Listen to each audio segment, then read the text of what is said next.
ng forces along x and then summation ng forces along y is equal to 0.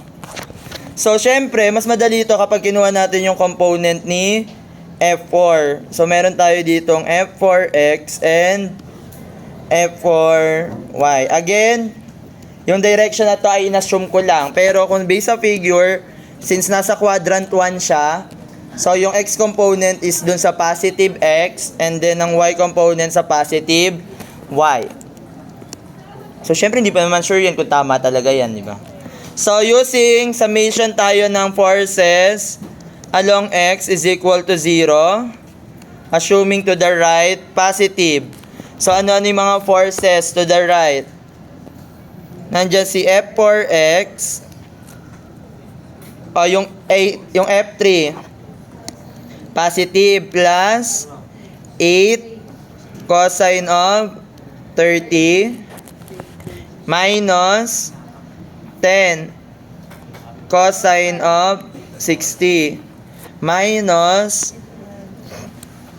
12 cosine of 45. Na-imagine naman yung di ko na sinulat, yung x component.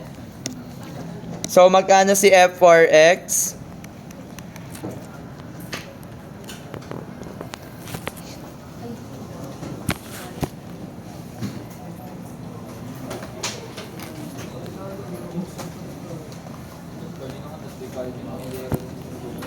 Paki-calcu.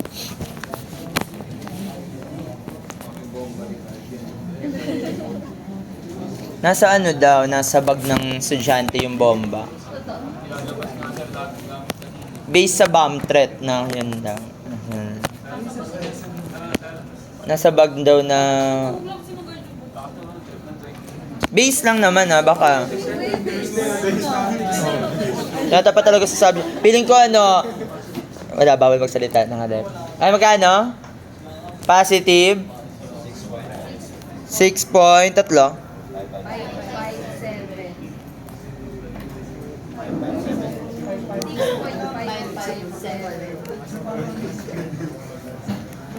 Yan yung F4x. To solve for summation ng forces along y equals to 0, upward positive. So, F4y plus, ano pa yung y component? 10 sine of 60 minus 12 sine of 45 minus 8 sine of 30 equals to 0. F4y is equal to, maraming ganito sa trusses, sobrang dami niyang ganyan. Kaya dapat master nyo to.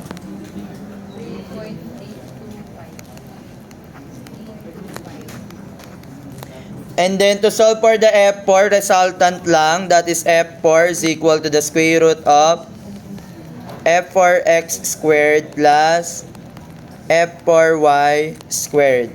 So substituting, magkano yung F4?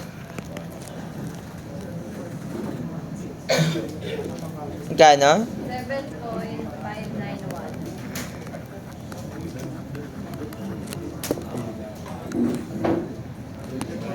So solve for the theta, the tangent of theta is equal to the F4y over F4x. So the theta is equal to the inverse tangent of F4y over F4x.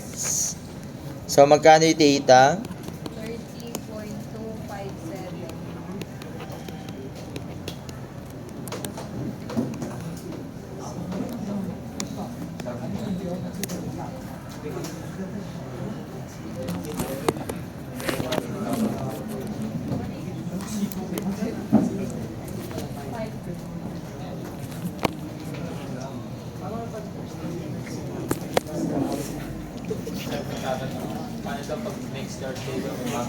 30.257.